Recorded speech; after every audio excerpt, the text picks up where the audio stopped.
नमस्कार दोस्तों, मैं विनय ज्योतिषी आप सभी का अपने चैनल में बहुत बहुत स्वागत करता हूं। आशा करता हूं आप सब स्वस्थ होंगे और सुरक्षित होंगे। दोस्तों, राशिफल के सीरीज में आज हम बात करेंगे वृषभ लग्न की और दिसंबर महीने की। नवंबर महीने का राशिफल मैं नहीं डाल पाया, स्किप हो गया, इसके लिए मैं क्षमा प्रार्थी हूँ। कुछ घरेलू कामकाज थे जिसकी वजह से मैं वीडियो बना ही नहीं पाया। दोस्तों, बात करते हैं वृषभ लग्न की। दिसंबर का महीना आपके लिए काफ़ी खास है। खास इसलिए है क्योंकि जहां एक और बृहस्पति वापस मार्गी होके मिथुन राशि में आ जाएंगे, यानी आपके धन भाव में आ जाएंगे, जो कि कर्क राशि में आगे चले गए थे।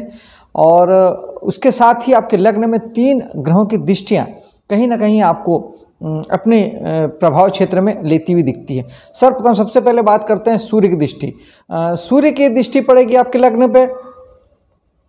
सूर्य चूंकि 16 तारीख तक रहेंगे सप्तम भाव में, तो सूर्य की दृष्टि आपको मान सम्मान प्रसिद्धि देने वाली है, आपके आत्मविश्वास को बढ़ाने वाली है, आपके व्हील पावर को बढ़ाने वाली है और आप काफ़ी अच्छा महसूस करने वाले हैं। जीवन में उन्नति राइजिंग आप करने वाले हैं। यहाँ पर शुक्र की दृष्टि भी पड़ेगी, जो शुक्र सप्तम भाव में 20 तारीख तक रहेंगे। शुक्र ऑलरेडी लग्नेश हैं, आपके लग्नेश होके 7वें में बैठ के आपके लग्न को देख रहे हैं, तो वापस ये आपके व्यक्तित्व को बहुत बढ़ा रहे हैं, बलवान कर रहे हैं। इस समय में आप बहुत स्ट्रांग फील करेंगे, अपने व्यक्तित्व को बड़ा आप स्वयं तो अच्छा महसूस करेंगे, दूसरों को अच्छा महसूस करा पाएंगे। लोग आपसे प्रभावित होंगे। जो लोग विशेष तौर पे जो लोग कलाकार हैं, कला की किसी भी विधा से जुड़े हैं, इस समय उनकी विशेष पहचान बन सकती है दोस्तों, क्योंकि सूर्य वैसे भी नेम फेम के ग्रह हैं। शुक्र आपके कला क्षेत्र के कारक ग्रह हैं। नृत्य, गीत, संगीत, चित्रकारी, पेंटिंग, किसी भी प्रकार की जो कला है वो शुक्र की है। और तीसरे जो ग्रह हैं वो हैं शनि। शनि भगवान की तीसरी दृष्टि यहाँ पे पड़ेगी। शनि जो हैं वो एकादश भाव में है, वहाँ से तीसरी दृष्टि से आपके लग्न को देखेंगे। तो तीसरी दृष्टि के शनि की दृष्टि हो या शनि विराजमान हो, एक बात कॉमन है। सिर्फ शनि की 3 बातें समझिएगा दोस्तों। एक शनि है जिम्मेदारी और उसे पूरा करना, यानी हार्डवर्क। और तीसरा है शनि दुख। जब आप जहाँ पर शनि की दृष्टि है, शनि जहाँ बैठे हैं, वहाँ के लिए आपको जिम्मेदारी लेनी है, वहाँ की बातों के लिए आपको जिम्मेदारी लेनी है और उसे हार्डवर्क करके, मेहनत करके उसे फुलफिलमेंट करना है। ये 2 काम अगर आप कर लेते हैं तो दुख गायब हो जाता है। ये 2 काम जब आप नहीं करते हैं तो शनि का तीसरा जो पहलू है दुख, फिर वो आपको मिलता है, क्योंकि शनि तब आपको दुख देते हैं। लग्न में दृष्टि पड़ने का अर्थ यह है कि स्वयं पर आपको व्यवस्थित होना है, स्वयं के लिए ऊर्जा लगानी है, स्वयं की जिम्मेदारी लेनी है, खुद को नज़रअंदाज नहीं करना है, स्वयं की जिम्मेदारी लेनी है। और हार्डवर्क खुद को बनाने के लिए आपको हार्डवर्क करना है, आपको खुद पे काम करना है, खुद के व्यक्तित्व पे काम करना है, खुद के शरीर पे काम करना है। अगर फिजिकली आपको कोई दिक्कत है तो आपको व्यायाम श्याम करना है, योग ध्यान प्राणायाम करना है, जॉगिंग करना है, एक्सरसाइज करना है, जिम जाना है। इस तरीके से फिजिकली भी और मेंटली भी और व्यवहारिक तौर पर भी खुद को भी आपको मांझने की ज़रूरत है। अपने व्यक्तित्व के विकास के लिए आपको किसी ट्रेनिंग की आवश्यकता है, आपको कहीं कुछ सीखने जाना है। कैसे भी हो, आपको अपने आप को बढ़ाना है। वो आप जिस भी रूप में आप अपने आप को चाहते हैं कि आपको लोग जिस तरीके से देखें या पहचानें, उस रूप में खुद को आपको आगे बढ़ाना है। तब आपको जाके शनि जो है वो प्रसन्न होंगे और कोई किसी प्रकार के दुख आपको नहीं मिलेगा।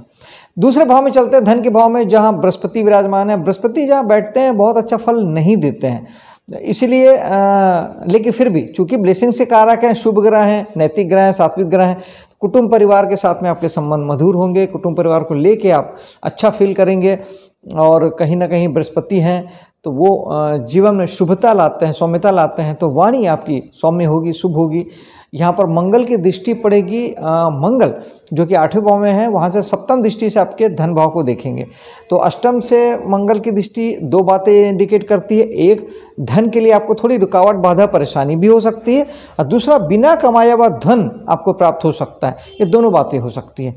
और मंगल कहीं ना कहीं आपको आपकी वाणी में, चूँकि मंगल साहस के ग्रह हैं, मंगल ऊर्जा के कारक ग्रह हैं, और गुस्से के कारक ग्रह हैं। तो आपकी वाणी में तीनों चीज़ दिखाई देगी। आपकी वाणी में गुस्सा भी दिखेगा, साहस भी दिखेगा और शौर्य भी दिखेगा। और कहीं ना कहीं आप इस समय में वाणी को संयम साधने की भी ज़रूरत आपको पड़ती है, क्योंकि मंगल झगड़े के कारक हैं। वो वाणी के माध्यम से आपके लिए झगड़े वाली परिस्थितियां भी पैदा कर सकते हैं। तो इसीलिए वाणी पे थोड़ा सा संयम साधिएगा जब तक मंगल आपके 8वें भाव में है। 7 तारीख से आएंगे, 7 तारीख के बाद में पूरा महीने वो आपके अष्टम भाव में रहेंगे, तब आपको ये बात ध्यान रखना। चलते हैं तीसरे भाव की ओर। तीसरा भाव आपके साहस पराक्रम का है और वहाँ पर मंगल की भी 8वीं दृष्टि पड़ेगी। वो भी साहस पराक्रम के ग्रह हैं, ग्रह भी वैसे ही हैं, भाव भी वैसे ही है। तो इस समय में पराक्रम भी आपका बहुत बढ़ेगा, साहस बहुत बढ़ने वाला है और निश्चित तौर पे आप उच्च साहस के साथ में, उच्च पराक्रम के साथ में बहुत ज़बरदस्त रूप से आप अपने पराक्रम को, अपने कार्य को, अपने एफर्ट को करने वाले हैं। जो लोग तीसरे भाव से जुड़े हैं, जो लोग तीसरे भाव के काम करते हैं, जैसे उदाहरण के लिए आप कमीशन दलाली का काम करते हैं, मार्केटिंग के फील्ड से जुड़े हैं, लाइजनिंग का काम करते हैं, साहस के काम करते हैं, पुलिस, मिलिट्री, फायर डिपार्टमेंट से जुड़े हैं, इस तरह के घर से दूर रह के आप काम करते हैं, छोटी यात्राओं के माध्यम से आप मार्केटिंग का काम करते हैं, ये सब कामों के लिए मंगल आपको कहीं ना कहीं थोड़ी रुकावट बाधा तो देंगे, क्योंकि अष्टम में बैठे हैं, लेकिन साथ ही साहस और पराक्रम भी देंगे जिससे आप उस सारी बातों से लड़ सकें। चौथे भाव में चलते हैं। चौथे भाव में केतु विराजमान है। सिंपल है दोस्तों, मैं बार बार यही कहता हूं कि केतु जहां पर हैं वहां के लिए आप डिटेच रहें, वहां ज़्यादा इच्छा, कामना, अपेक्षा ना लगाएं, जैसा चल रहा है वैसा चलने दे, तटस्थ भाव से रहें। चौथा भाव होता है हमारे घर का, मन की शांति का, हमारे लग्जरी का, सुख साधन का, वाहन का। इन सारी बातों को लेके आप जो जितना आपके पास है उसमें आप इंजॉय कीजिए, उसी में आप तटस्थ भाव से रहें, तो समय सब कुछ अच्छा चलेगा। अगर आप ये नहीं करेंगे, आप अगर यहाँ बहुत ज़्यादा इच्छा, कामना लगाएंगे, आप चाहेंगे कि मकान मिल जाए, गाड़ी मिल जाए, जो भी आपके सपने हो, लग्जरी हो जाए, घर को लेके जो भी आपके डिज़ायर होंगे, अगर आप उसके पीछे ज़्यादा जाएंगे, ज़्यादा भागेंगे, तो इच्छाएं आपकी पूरी नहीं होगी। वरन ये भी हो सकता है कि जो है वो भी चला जाए। ये केतु करते हैं दोस्तों। जब आप मोह माया की ओर जाते हैं और केतु है मुक्ति, मोह माया है राहु, तो हो जाता है उल्टा। तो इसलिए फिर केतु आपको, क्योंकि केतु का मुख्य उद्देश्य है आपको, केतु जिस भाव में बैठे हैं वहाँ के लिए आपको वैराग्य मिलाना। तो जब आप मोह माया की ओर जाते हैं तो जो आपके पास है वो भी छीन लेते हैं, क्योंकि उनको लाना है आपको वैराग्य में। इस बात को समझने की कोशिश कीजिएगा। और अगर ये सारी बातें आपके साथ हो रही है तो केतु को उपाय आप कर सकते हैं। ओम केतुवाय नमः 1 माला जाप कर सकते हैं। केले का, खट्टे मीठे फलों का दान आप कर सकते हैं। केतु के लिए आप गणेश जी की साधना भी आप कर सकते हैं और ओम केतुवाय नमः 1 माला आप जाप कर सकते हैं।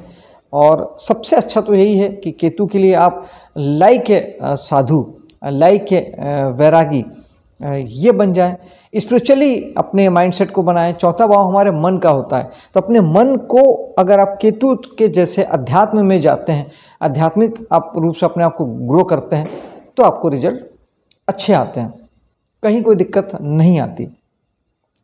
पंचम भाव में शनि की दृष्टि, फिर वही कि पंचम भाव से जुड़ के अगर आप कला जगत से जुड़े हैं तो आपको हार्डवर्क करना है। संतान अगर आपकी है तो संतान के लिए आपको आपकी जिम्मेदारी उठानी है, जिम्मेदारी लेनी है। एजुकेशन से जुड़े हैं, पढ़ रहे हैं, प्राइमरी शिक्षा से जुड़े हैं, तो आपको वहाँ पर भी आपको हार्डवर्क करना है। और प्रेम रोमांस अगर आपका चल रहा है, पंचम भाव हमारे प्रेम का है, रोमांस का है, तो उसके लिए भी आपको हार्डवर्क की ज़रूरत है, जिम्मेदारी लेने की ज़रूरत है, उसे पूरा करने की ज़रूरत है। शनि यानी जिम्मेदारी और हार्डवर्क, तब आपको सब कुछ ठीक चलने वाला है। चलते हैं छठे भाव की ओर। छठे भाव में बुध केवल 6 तारीख तक रहेंगे छठे भाव में। तो चूंकि बुध आपके धन के स्वामी हैं, तो कहीं ना कहीं से ये तय है कि आपको सर्विस सेक्टर से, या अगर आप अपने किसी कर्ज के लिए आपने कोई अप्लाई वगैरह की है तो वो आपका पूरा हो सकता है, आपको कर्ज वगैरह आसानी से मिल सकता है। 6 के बाद बुध सप्तम में चले जाएंगे और बृहस्पति की दृष्टि लगातार आपके छठे भाव में पड़ रही है, पड़ेगी। बृहस्पति जहाँ देखते हैं वहाँ के फल को कई गुना बढ़ा देते हैं। तो आपके इस समय में आपको बिल्कुल भी कर्ज नहीं लेना है, लड़ाई झगड़े में नहीं पड़ना है, रोग बीमारी है तो उसे तुरंत ठीक करना है। वरना बृहस्पति हर चीज़ को बढ़ाने में, बृहस्पति जहाँ देखते हैं वहाँ के फल को बढ़ा देते हैं। अगर आपने कर्ज लिया तो उसे आप बढ़ा देंगे, आपने रोग बीमारी हुई तो उसे बढ़ा देंगे, और आपने अगर शत्रुता ली, लड़ाई झगड़ा किया तो उसे वो बढ़ा देंगे। तो कोशिश करते तक इन सारी बातों से दूर रहें किसी भी हालत में। और अगर ये सारी चीज़ें ऑलरेडी आपके साथ चल रही है, हो रही हैं, तो बृहस्पति के लिए जीवित गुरु से जुड़ना, ओम गुरुवाय नमः एक माला जाप करना, ज़्यादा से ज़्यादा धार्मिक होना, धर्म कर्म के काम करना, दान करना, पूजा पाठ करना, मंत्र साधना करना, ये आपके लिए बहुत अच्छा होगा। और चलते हैं सप्तम भाव की ओर। सप्तम भाव में सूर्य विराजमान है। निश्चित है जीवन साथी को मान सम्मान प्रसिद्धि जैसी चीज़ें निश्चित तौर पे उन्हें होगी, और कुछ प्रॉपर्टी या लग्जरी को लेके भी आपके जीवन साथी के साथ में कुछ अच्छी बातें हो सकती है, जो उनके लिए उनके नेम फेम को बढ़ाने वाला साबित होगा।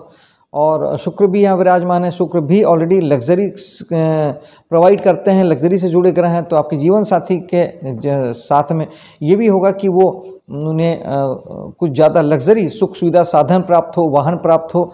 और चूंकि शुक्र प्रेम के कारक भी हैं, तो थोड़ा इस समय में प्रेमल भी आपका जीवन साथी हो सकता है, थोड़ा सा अच्छे भाव मन में हो सकते हैं, सौंदर्य बोध हो सकता है, सौंदर्य के प्रति लगाव हो सकता है। ये सारी अच्छी बातें भी आपके जीवन साथी के साथ होगी। हाँ, एक नेगेटिव चीज़ हो सकती है, सूर्य बेसिकली स्वाभिमान के कारक ग्रह हैं, लेकिन वो जब बढ़ जाते हैं तो वो अहंकार का रूप ले लेते हैं। तो ये भी हो सकता है कि थोड़ा सा आपके जीवन साथी का ईगो बढ़ा हुआ आपको नजर आए। तो इस बात का ध्यान रखें। 16 तारीख तक, 16 के बाद सूर्य जो है राशि चेंज करके 8वें भाव में चले जाएंगे। तब आपको अष्टम भाव के फल के रूप में, जब आपको घर के सुख में, वाहन के मामले में, और घरेलू एटमॉस्फेयर के मामले में, घर के किसी भी घर से संबंधित किसी भी बात में थोड़ा चिंता, परेशानी, तनाव जैसी चीज़ें 16 तारीख के बाद सूर्य दे सकते हैं। क्योंकि अष्टम भाव हमारी चिंता परेशानी का है, तनाव का है, और चौथे भाव के स्वामी हैं, तो चौथा भाव हमारे घर का है, वाहन का है, घर के सुख का है। ऐसा कुछ होता है तो सूर्य को जल देवें, पिता का आशीर्वाद लेवें, और सूर्य नमस्कार करें, ओम सूर्याय नमः एक माला जाप करें। ये बहुत अच्छा है। भगवान राम की पूजा करें जो सूर्यवंशी हैं, तो सूर्य ठीक होते हैं। अष्टम भाव में ही मंगल ऑलरेडी 7 तारीख से आ जाएंगे। उसके बाद पूरे महीने यहाँ पे रहने वाले हैं। तो एक तो मंगल आपके 12वें भाव के स्वामी हैं, तो 12वें भाव का स्वामी का 8वें माना एक प्रकार से अच्छा हुआ, क्योंकि ये विपरीत राजयोग जैसी बात हो जाती है कि 12वां भाव जो है वो कष्ट में चला गया। और लेकिन अगर आप 8वें भाव के काम करते हैं, एस्ट्रोलॉजी फील्ड में है, वास्तु फील्ड में है, टेरो कार्ड न्यूमरोलॉजी फील्ड में है, अकल्ट के किसी भी फील्ड में हैं, आप प्रोडक्शन के काम में हैं, sale tax income tax department में हैं, तो वहाँ पर आपको थोड़ा सा आप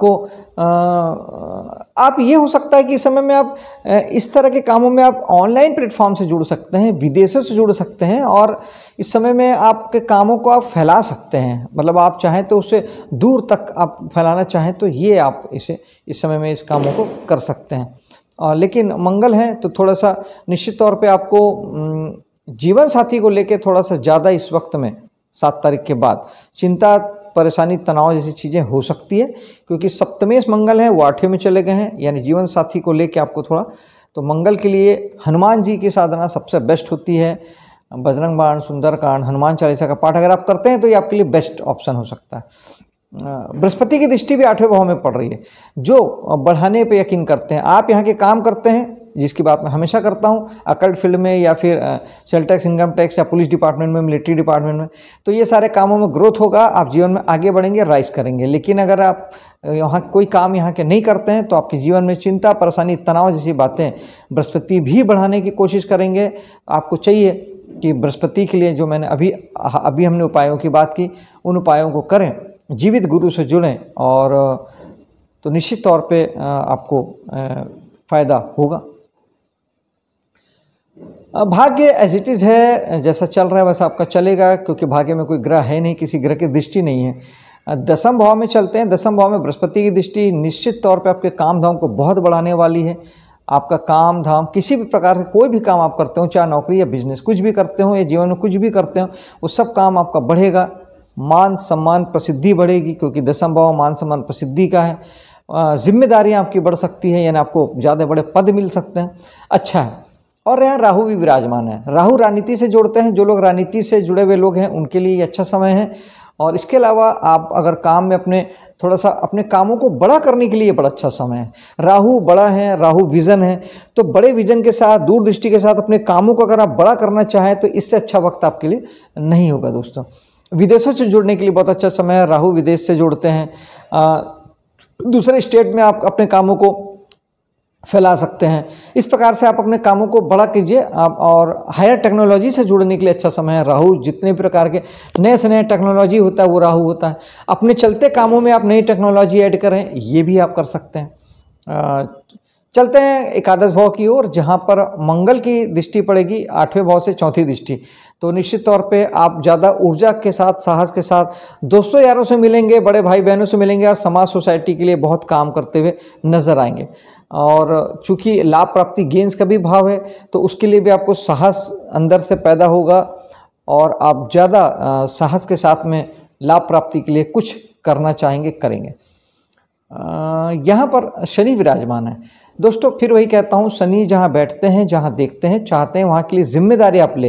यानी अभी आपको अपने बड़े भाई बहनों को लेके, दोस्तों यारों को लेके, समाज सोसाइटी को लेके और लाभ प्राप्ति के लिए आपको निश्चित तौर पे जिम्मेदारी लेनी है और हार्डवर्क करना है। ये आपको करना चाहिए, ये आपको करना है। ये नहीं करेंगे तो इन्हीं फील्डों से, इन्हीं क्षेत्रों से आपको दुख मिलेगा, क्योंकि जब आप ये नहीं करते तो शनि दुख देते हैं। आप करेंगे तो फिर शनि दुख देने का कोई रीज़न नहीं है, सब कुछ बढ़िया चलेगा।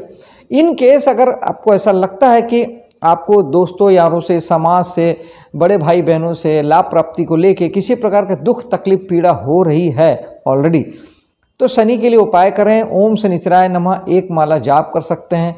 शनिवार के दिन उपवास रह सकते हैं, शनि मंदिर जा सकते हैं, भगवान शनि को सरसों का तेल चढ़ा सकते हैं, गरीब को भी सरसों का तेल दान कर सकते हैं। हनुमान जी की साधना से शनि ठीक होते हैं, ये सारी चीज़ें की जा सकती है। नीचे तबके के जो लेबर क्लास लोग होते हैं उनके साथ प्रेमपूर्ण संबंध बनाना, उन्हें कुछ देना, दान देना, उनकी सहायता करना, मदद करना, ये भी शनि को काफ़ी हद तक ठीक करता है। चलते हैं 12वें भाव की ओर। 12वें भाव में बुध की दृष्टि पड़ेगी 6ठे भाव से 6 तारीख तक। तो ये 6 तारीख तक थोड़ा सा अपने हेल्थ के लिए आपको ध्यान रखना है, हेल्थ को लेकर आप अवेयर रहें। इसके अलावा कोई विशेष इस समय में आपके साथ कोई खर्च, कोई ये बातें लागू नहीं होती और महीना आपके लिए काफ़ी अच्छा है, काफ़ी अवसरों भरा है। निश्चित तौर पे आप जीवन में उन्नति करें, आगे बढ़ें। मैं इसी कामना के साथ मैं आपसे विदा लेता हूँ। मिलता हूँ आपसे अगले वीडियो में, तब तक के लिए जय हिंद, जय माता दी।